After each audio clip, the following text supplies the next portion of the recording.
The Pulse Community Podcast is sponsored in part by SOS. For more than 55 years, the SOS Caring for Community at Christmas program has ensured that local children, youth, adults, and seniors experience the joy of the holidays. The thrill of finding a gift under the tree, the happiness that comes from sharing food that has special meaning. To donate to the SOS Caring for Community at Christmas program, visit sosd69.com or call 250-248-2093. Here come Peter, here comes Dave. Oh, listen. Bringing stories, making waves, no missing. Spinning tales in the podcast cave, so sweet. Laughs and insights everywhere, what a treat. Peter and Dave, they're on the mics, all right. Join the ride, it's gonna feel just right. Welcome to episode 2 of the Pulse Community Podcast with Peter and Dave. He's Super Dave Graham. And he is Peter McCully. On this episode of the podcast, we are going to be chatting with award-winning musician and author Vince Ditrich about his latest book starring Tony Vicker. I found that having written it in such a visual manner that it would aid me in pitching the book as a television show. And that has borne fruit. I have had some interest from Hollywood, and I'm now talking to people, unnamed people, who shall remain unnamed until my signature's on a piece of paper in blood. It's extremely exciting and slower than molasses in January, but I'm sure that once I've signed, everything will take off at about 1,000 miles an hour. We're also chatting with Peter Jory, the superintendent of schools, about the new cellphone policy. This is government in action. It was certainly a conversation leading up to the election, but I have to agree with the concept. It was time for us to do something more fulsome as a system. And it is, I think, easier to get inertia on something like this when we're all doing it together across the province. Dave, we encourage everyone to speak to us. This podcast is indeed interactive. You can tell us what you think on our Speak to Us online link. You can use your phone or your computer and speak to us in your own words and your own voice. And you can also text us. So if you have a comment on an interview, a suggestion for a guest, or would like to reply to a question we might have, just click the link. Yes, please speak up. Join this community podcast. And soon we are going to start weekly contests where you can win a prize that we have hidden in the Tickle Trunk. All you need to do is guess where this Tickle Trunk is. Now, as this is a virtual experience we're creating here, so don't start digging. Just keep listening. We'll offer up a clue, and you can text or email us to have your name in the weekly draw. Our first prize is to be announced. The Pulse Community Podcast is brought to you in part by Ian Lindsay and Associates. Since 1979, Ian Lindsay has played an active role in the communities of Parksville and Qualicum Beach. Since 1996, he's been a member with RE/MAX, the most advanced and powerful real estate business network and support team on Vancouver Island, marketing and selling residential, rural, strata, recreational, investment, and project development real estate. Ian's received several awards in recognition of exceptional community commitment locally, as well as outstanding performance and achievement from both RE/MAX International and the Vancouver Island Real Estate Board. You'll find true real estate professionals at ianlindsay.ca. At Thrifty Foods, we love to help nonprofits, charities, and schools. Our Thrifty Foods Smile Card bulk program allows organizations to immediately save up to 6% on the purchase of Smile Cards in bulk, allowing you to keep more money in your organization's pockets. Ask for details at Thrifty Foods in Parksville, a proud sponsor of the Pulse podcast with Peter and Dave. Have you been following the hullabaloo that is the Taylor Swift tour? It's funny you should mention that. Just this morning, I went to the Disney Channel and started watching some of that Eras film because, honestly, I haven't heard a lot of Taylor Swift music. Might hear it on the radio in the background somewhere. I've always been somewhat impressed at her songwriting capabilities. Her ability to write a catchy song with a hook is bar none, of course, right now. And yes, she is leaving quite a trail of commotion across the country. It's phenomenal, the impact she's having on the community, how they're closing down streets in Toronto in order to keep things safe and orderly. I have to admit, I've never been reserved about this at all. I have great admiration for what she's accomplished. Aside from her musical ability, I think she's a remarkable businesswoman. Yes, and I was really impressed with the fact that whenever they have a concert in a city or a town, they always make a big donation to the local food bank, which is a great thing. What was your first concert, Dave? And was that the best concert you've ever been to? Very first show actually was Dan Hill, when he broke through with Sometimes When We Touch back in the 1970s. But my first big concert, Beach Boys. Nice. Mm-hmm. I was working at McDonald's at the time, and I'd asked for that Friday night off, and they said, yeah, no problem, go to your show, have a great time. And then they came back to me and they said, no, we need you to work Friday. And I said, okay, I quit. I'm going to the show. And that's what I did. I'm having trouble remembering whether it was the Stampeders or April Wine, but both big Canadian names in those days. It didn't really matter. They were both good concerts. A little later on, I got to see somebody I really admired growing up musically, and that was Roy Orbison, as he was out on his last tour before he joined the Traveling Wilburys. Yes. This was just probably 5 or 6 months before he passed away. Not a guy who was known for talking in his concerts. He would play 3 or 4 songs and say, and here's one you might remember, and then play 3 or 4 more. But a great show nonetheless. Oh, I bet. Hey, maybe we could put that out. They would make that a speak to us question. Why don't we? Tell us your first concert or your best concert. Just push the button on our Speak to Us.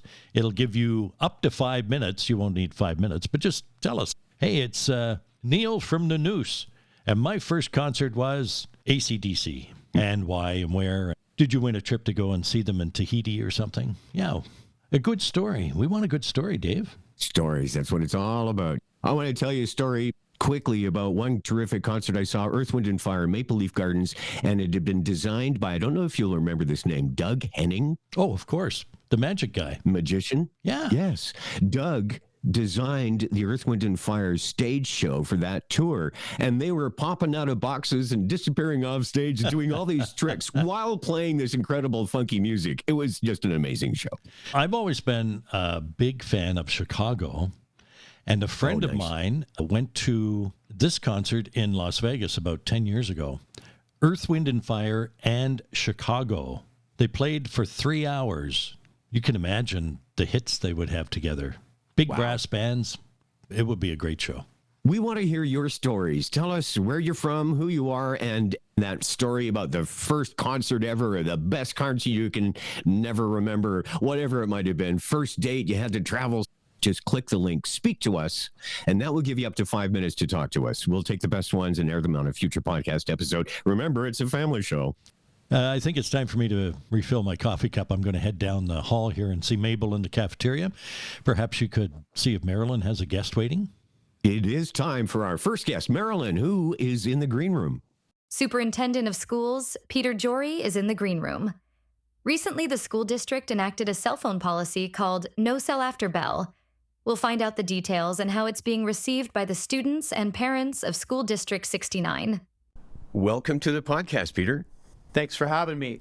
I understand the enrollment for the school district is down by almost 50 students this year. Do we call that a trend? Yeah, it is a trend. We're expecting flat or slight decline in enrollment over the next few years. There are a number of factors that contribute to this. We know that immigration has slowed a little bit. Migration to the island has slowed a little bit for the time being. We'll see what happens when interest rates go down a little bit more. But for the Parksville and Qualicum areas, there's just really a shortage of family-suitable housing. I know mayor and council in both towns are working on this. But if you look at a big map from the sky and what you can develop and what you can't, and then all the other competing factors, sense that it's a bit of a challenge. But until we see large subdivisions going in, we're not going to see growth enrollment. These condos across the street, I watched them go up over the last couple of years. There's no kids in there. We're not anticipating that our enrollment train is going to go in the other direction anytime soon. How does this play out in terms of class size? It doesn't really affect class size as long as we're keeping our eye on the ball. We have a lot of systems in place to gauge enrollment, look at registrations coming in, inquire about possibility of families moving out, and watching our demographics very carefully. and just keeping an eye on that all the way along. In secondary, the schools will build their timetables through the early spring, and it could be a factor there if there was a late drop in enrollment, if a number of kids move away in the summertime, for example. In elementary, though, there's a little bit more flexibility. Classes are typically recast in the first week of school if a school experiences an enrollment drop, and we saw a few of those across the district. Basically, what they'll do is have one class less and redistribute the students accordingly. It doesn't really have a factor in regards to how many kids are in a given room, but it does impact how many kids are in a school, and it does impact our budget for sure. Moving on to international students, any changes in the numbers there? No, steady on around 150.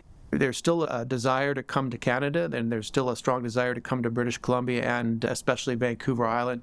And our team's out there recruiting and does very well. We have a lot to offer international students. The bottleneck there really is homestays. We really appreciate all the families that host our international students. Some of them have been doing it for a long time, but it is hard to recruit new families. It's a bit of a commitment. And we also recognize that for some families, they've had a number of students over the years and they're retiring, so to speak. And so we're always looking. If you're interested, please reach out to our international department. Always advertising, always looking. Now, the cell phone policy. We have to talk about this in place for the school year. First, could you just talk about what it's about? This is government in action. It was certainly a conversation leading up to the election. But I have to agree with the concept. It was time for us to do something more fulsome as a system. And it is, I think, easier to get inertia on something like this when we're all doing it together across the province. And so I think that was a good thing to get after. What we know about cell phone technology addiction, how it affects mental health, and how it affects learning, we need to do something at our schools. Now, I'm going to make a delineation between elementary and secondary. I'm not saying it's not an issue at elementary, but during the school day, it doesn't look a lot different from what it used to look like. Cell phones had a low profile at elementary schools, and so that was an easy shift for them. At high school, though, pretty prevalent. And I was pleased to report at the first couple board meetings that when I walked through the halls and peeked into classrooms, it looked a lot different at the beginning of this year than it did in previous years. It was like going back in time in a nice way. You still saw them a little bit, but far fewer, and certainly not the issue that it was. But it's an ongoing work in progress. Our staffs are constantly working with their kids, trying to encourage different kinds of strategies. And when they are using their cell phones, and this is a part of the conversation, when they're using them for learning, to have clear expectations in place and communicate those expectations very clearly so that it works. For the most part, kids are buying in. I think they fully recognize the challenges themselves, but there's always that kind of temptation. They are fun to use. We all have this problem. I have it too, right? And find ways to get through the day without pulling that phone out of your pocket and taking a look. I hear Uno's making a comeback in our schools. That's interesting. So you were chatting with Peter a while back, and on that occasion, you mentioned having difficulty in finding coaches for the sports teams. What's the status of that now? There is a growing interest in team sports, a keenness to come out and be a part of that. We've relied on a number of long-standing, dedicated coaches in our high schools especially, and they're still coming forward, and we greatly appreciate that. There's always a need for more help, especially at the junior and grade 8 levels. I understand we've got some keen grade 8s out there, and it would be nice to have a little bit more help. If your basketball season's coming up, if you're a basketball person, reach out to your school. It wasn't so long ago your number one concern was keeping children, teachers safe during COVID, which I'll say with some trepidation we've moved partway through, I guess. Could be one of those things that's forever with us in one degree or another. But nonetheless, we've emerged from the worst of it. What would you now say is, if there is one, your biggest concern these days? It's a toughie. Where I've landed is outlook. We've come out of this situation that was very difficult, very challenging, and we have no interest in going back into that environment again. It was a hard time for everybody. And we're in a place now where things are starting to turn around. It's going to be a while, though. We still have high replacement costs. Inflation is way down, but the costs are still up. And we recognize that our governments have spent a lot of money in working through these issues, And although the economy is looking very promising, we're not going to be really well funded in the school system in the next few years. And so we're going to have to tighten our belts, and we're going to have to be careful. We're going to need a really positive outlook to just work through these next few years, do the best that we can. There's lots of positives going on out there. If you look at all the engagement I was talking about with our clubs and our teams, that's an up. And if you look at the results that we're getting in our classrooms, that's an up too. And so it is going to be a while before we can start to put back into the system, I think. I'm just asking for everybody's patience around that. The Commons were in the news recently. Of course, back in May, the board decided that it looked like maintenance and capital costs overall were just too daunting and you'd have to close the facilities. But in the meantime, many groups and individuals have stepped in with their ideas, suggestions, proposals, whatever. Only so much you can talk about it now, for sure. But any updates as to the status? We held on to those buildings as an insurance policy against growth enrollment. As it's become apparent that our enrollment's going to be flat, at least for the time being, holding on to those buildings is a little bit less attractive for us. We've been renting space out in those buildings for a long while, and those tenants have appreciated it. For us as a business, we recognize that we've been giving fairly favorable rates. It's a little bit like renting a truck out to someone and only charging for gas and oil. And when it comes time for that transmission to be replaced, somebody's got to pay for that. And that's the situation we're in with our buildings. Those roofs and those HVAC systems are getting to end of life, and we're concerned about that. We've been talking about this issue for a few years now. We're not funded for those buildings when it comes to capital grant money because they don't house our students. And so recognizing the potential burden that is coming to light, it was time to start talking about going in a different direction and perhaps selling them. And so that communication has been going on for the last year and a half. The good news is there's quite a bit of interest in them. And our board's very committed to finding an outcome that's going to serve the community in the best way. As far as specifics, though, I can't really share them. The parties that have come forward know who they are, and will be in ongoing conversation for the time being. And when something more concrete is available for the public, we'll share that. Terrific. Superintendent of Schools for District 69, Peter Jory, thank you so much for your time. My pleasure. Peter Jory will have him back to chat about the Parksville and Qualicum Commons when those decisions have been made a little later on. Back after this word. At Thrifty Foods, we love to help nonprofits, charities, schools, and local organizations in our communities. Our Thrifty Foods Smile Card bulk program allows organizations who shop at Thrifty Foods to immediately save up to 6% on the purchase of Thrifty Foods Smile Cards in bulk. These savings allow you to keep more money in your organization's pockets. Ask for details at Thrifty Foods in Parksville, a proud sponsor of the PQ Pulse podcast with Peter and Dave. The Pulse Community Podcast is sponsored in part by SOS. For more than 55 years, the SOS Caring for Community at Christmas program has ensured that local children, youth, adults, and seniors experience the joy of the holidays. The thrill of finding a gift under the tree, the happiness that comes from sharing food that has special meaning. To donate to the SOS Caring for Community at Christmas program, visit SOSD69.com or call 250-248-2093. We've been talking about a couple of subjects which we find interesting and we thought we would bring to you on this podcast. One being the whole weight loss thing. Lots of folks are using brand name products and prescriptions to lose weight out there. We thought we would try and talk to a health professional about that. We also thought we'll talk to somebody who has signed up for online dating to see what happens in that world. I think we'll also talk to somebody about all these online scams and phone scams that are happening. So if you have a subject that you think that we would like to tackle, please let us know. You can send us a text or you can contact us on the Speak to Us link. Dave, you mentioned you were chatting with an author who had been working in the forest industry about a book that he wrote. One of the more fun interviews that I'd done in the last couple of years was with the team from Big Timber, the television show. They're in and around the Port Alberni area a lot, even though their sawmill is up in Souk. But fun people, really fun people. Maybe we could talk about that for a minute. Who have been some of your more fun or interesting interviews over the years? I think I could speak easily in a sort of a generic sense, and that the fun and the easier ones are the interviews about people that are with people about anything they're passionate about. Because a lot of people step into a radio studio and it's not a comfortable or normal environment to be in. Talking into a microphone and wearing headphones is all weird. But once you get them past that and onto their passion, then the magic happens. And that's, to me, is great fun.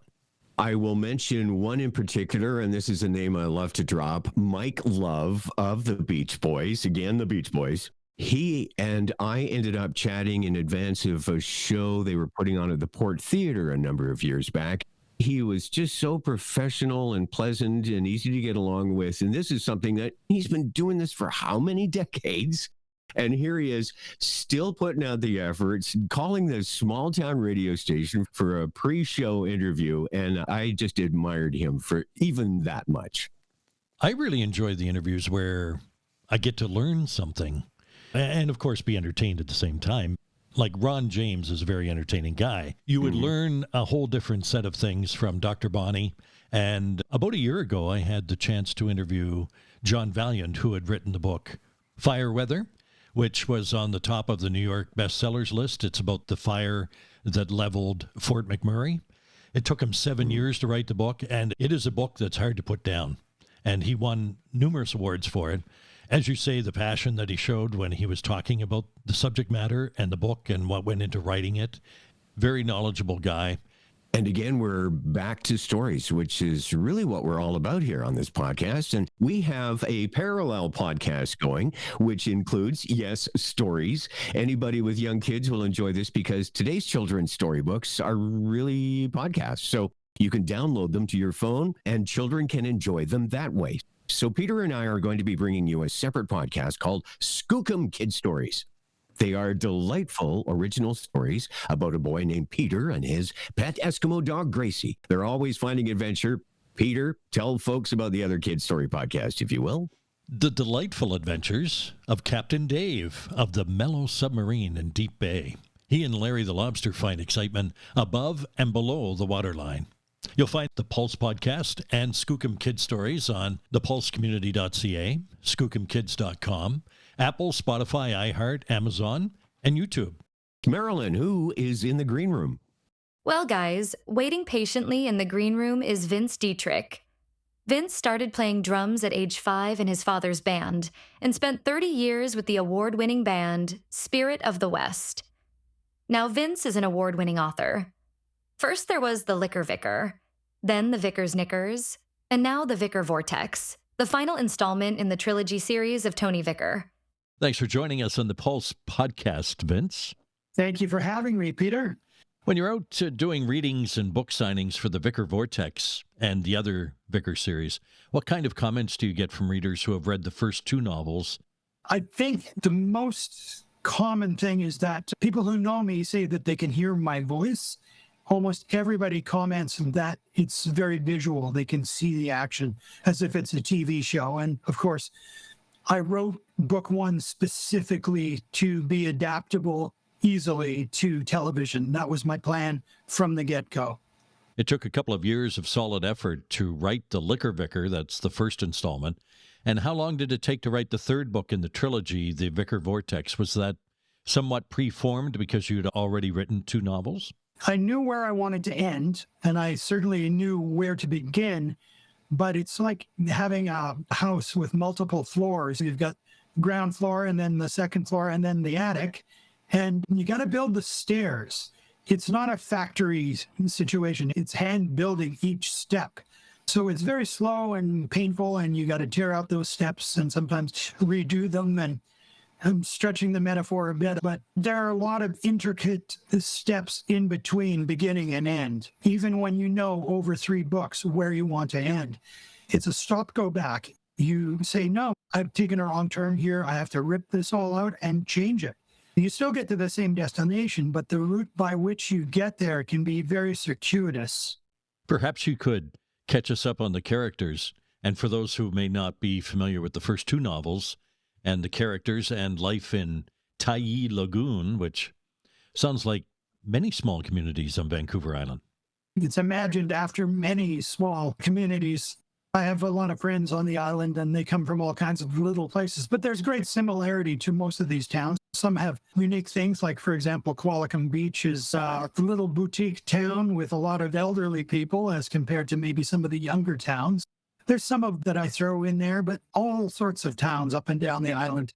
The main character is Tony Vicker, who's a wannabe musician, past the age of doing anything serious in music, but he holds on to the dream.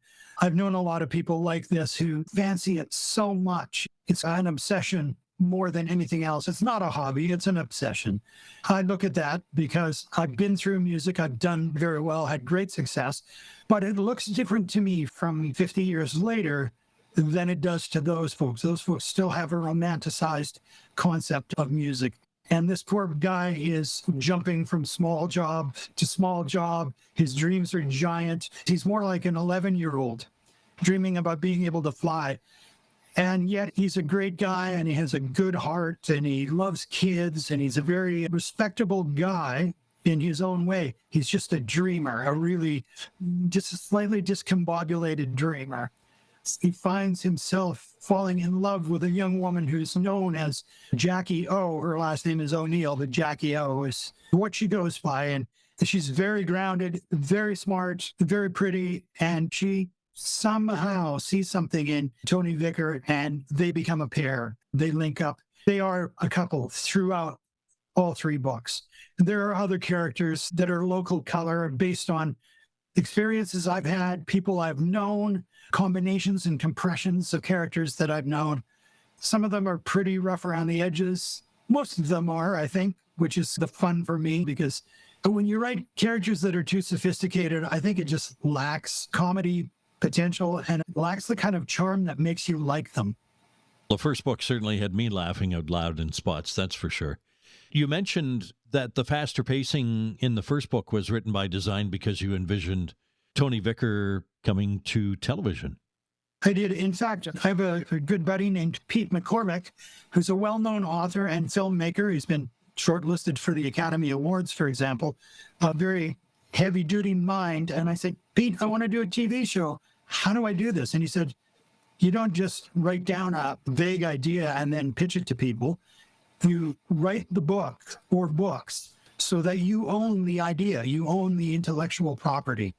And I said, ooh, that's a really good idea. So I did that. And I started off slowly, painfully, staggeringly almost. And then eventually I got the rhythm and I wrote the whole book, went back, tweaked the whole book, went back, tweaked the whole book, and then finally found a resting place where I could submit it to various publishing houses. And eventually I signed with Dundurn Press of Toronto. They in turn then helped me rewrite and then rewrite about 3 times. So the first time was like taking an extended course in how to write a novel, a proper novel. Then after that, I understood the process and it came more quickly to me. I found that having written it in such a visual manner and such a hopefully vivid manner, that it would aid me in pitching the book as a television show. And that has borne fruit. I have had some interest from Hollywood, and I'm now talking to people, unnamed people, who shall remain unnamed until my signature's on a piece of paper in blood. It's extremely exciting and slower than molasses in January, but I'm sure that once I've signed, everything will take off at about 1,000 miles an hour, because that appears to be how that industry works. It stop, stop, stop, stop, go. How long would it take to write a book? Did it take a fair amount of time to piece the story together from start to finish for each book? Or was the first one longer, second one shorter, third one even shorter? I really got going on the second book, The Vicar's Knickers, quite quickly. After I got through the first draft, I just went back, tore it apart, really pumped it up. So it ended up being a year of writing for that one. The first one, 2 years, second one, a year, third one, a year. And I think a lot of writers can pump it out in 3, 4, 5, maybe 6 months. I can't write that quickly because I'm trying to keep things extremely dense. I want, if not a laugh, at least a smile on every page. You just can't do that if you're riffing all the time. because the riffs become too anecdotal and they sound too much like silly jokes stuck together by a daisy chain that can fall apart. So you need to really have some meat holding things together, and that takes some thought and some construction. And Vince, you've been recognized. 2 of the books have been recognized for awards. Yes, the Sunshine Coast Editors and Writers Society, they've given me first prize in humor twice now for book 1 and book 3. And the most recent one was in August of this past year. So I feel pretty good about that. And I've submitted to the Leacock Awards again, and I'm hopeful for that. If you even make it on the long list for the Leacocks, I think that says something huge, because it's the biggest humor award in the country. It has an unbelievable legacy. And let's be honest, half of the great comedians of the United States are Canadian. I think it puts you into a bigger pool. Let me ask you this. You've been writing these 3 books in the trilogy for 3+ years. Now you're not writing a book. Or are you wandering around still putting up Post-it notes on the fridge and maybe it's a new character in a new book? Or is there a book 4 in there somewhere? Sort of in a bit of a holding pattern, because let's say that the television show suddenly comes to life. It's very possible that I may need to leap into book 4 or 5 or 6. If it does not, if it's going to be 3 more years before this TV show happens, I have to write something else. So I'm doing what I usually do, and what my wife points out. So I wander around the house, looking up into the middle distance, maybe at the ceiling, scratching my butt, thinking, the smoke coming out of my ears and squeaking sounds come from the brain case. And I'm just trying to think of what I might want to do that is complementary to this series, where I can use my humor, because I think, honestly, my strong suit is humor. So I'd like to blend humor into another format, another genre. Vince, have books always been an important part of your life? Oh, absolutely. I was an avid reader as a boy, and I'm delighted to report that I've just heard that my eldest grandson is really into the books, much like I was. He's 8 now, going on 9, and reading constantly. Apparently he comes home from school every day, changes into pajamas, and starts reading. That was much like me, and I read pretty well. I didn't read everything I could get my hands on. I had specific tastes, but I read a lot as a boy. I always had my nose in a book, or I was playing music. Who are you reading these days? Actually, I just picked up a Chris Hadfield book, which is fun. It reminds me of some of the books I read when I was a younger man. It's lots of adventure, lots of intrigue, and easy to read, and fun. And is there anything the man can't do? He can even sing in outer space. Yeah. I didn't say he could carry a tune. I said he could sing in outer space. He scooped me, because I was going to be the astronaut musician. I was going to join the Air Force and everything. And it turns out they didn't need a colorblind diabetic pilot. Damn it. Everywhere you turn these days, the subject of AI comes up. It's everywhere, really. Perhaps you could pass along your thoughts on its impact in both music and the publishing industry these days. I'm not certain if it's terrifying or if it's a useful tool, but it's devaluing a lot of things. Writing simple things, simple paragraphs of description or summations of things. Computers do that now through AI, and you can just press Command P, print it out, and there it is, or send it off to somebody. And it's generally pretty good. It takes away work from people. I don't know what we're going to do other than consume after a while, because music is much the same. Auto-generation of pop songs. They're not good pop songs, but they sound like everything else that's going on right now. I think that the music is being diluted slowly but surely, and people don't care as much. They just don't care. They just want the wallpaper of sound going on around them. It's factory made. It's computer generated, as opposed to what I did as a musician as a kid. Everything we did, every single note we played was custom made. Every note was played by a human. Even if it was on an electronic instrument, it was played by a human. It had all the time lags, all the pitch issues. It had all the humanism that is natural when 3, 4, 5, 6 people play together, but that's gone. That is gone. Art is a reflection of the time that it is made. This tells us much about our society. We want ease of access and we want quantity. appreciating the custom manufacture of something, artisanship, artistry, depth. This is not required at this time. We don't want it. We're here to consume. And we can accept that, or we can fight against it. But I don't see fighting against it, because even when I was making records in the last 10 years, I was using a blend of the old-fashioned and the new technology, because you can't avoid it. If it costs you several $1,000s a day in a studio to make that record, why would you spend an entire 2 or 3 extra days just trying to get one musician's performance perfectly in tune when you can run it through a filter that puts it perfectly in tune in 1 second? I just don't see us eschewing that. It's too useful. But I think we have to use our hearts to be honest about what we're writing, what we're performing, what we're photographing, what we're presenting. We have to be. Otherwise, we become blind to it, and then we're just the consumption machine. How are you feeling these days? When we chatted after your first book, you were talking about the experience of having a kidney transplant and the kidney donated by the husband of your niece. I thought perhaps you could provide us with an update on how you're feeling these days. I feel well. I'm too fat, Peter, too chubby. I have to exercise more. But other than that, I feel very good. I don't know. Thank God for medicine. And thank God for Darren's gifted kidney. I would be dead without it. What's next for Vince Ditrich? The television series, I hope, and more books. My wife and I are going to do a little traveling in the next year, not too far. We haven't done a ton of it together. I traveled so much as a professional musician, and I get nauseated when I kind of glance at an airport at this point. I'm feeling better now, feeling more like I want to go, and she enjoys it so much that I just can't be a fuddy-duddy and prevent her from it. And try to eat food that she's decided I'm going to eat so she can have a bite too, that kind of stuff, Thanks for being with us. Thank you very much for having me.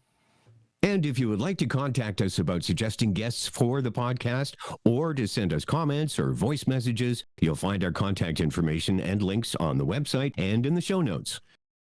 Dave, you've been around radio stations for many years. Didn't you work at Chum in Toronto when the legendary Tom Rivers was doing the morning show there?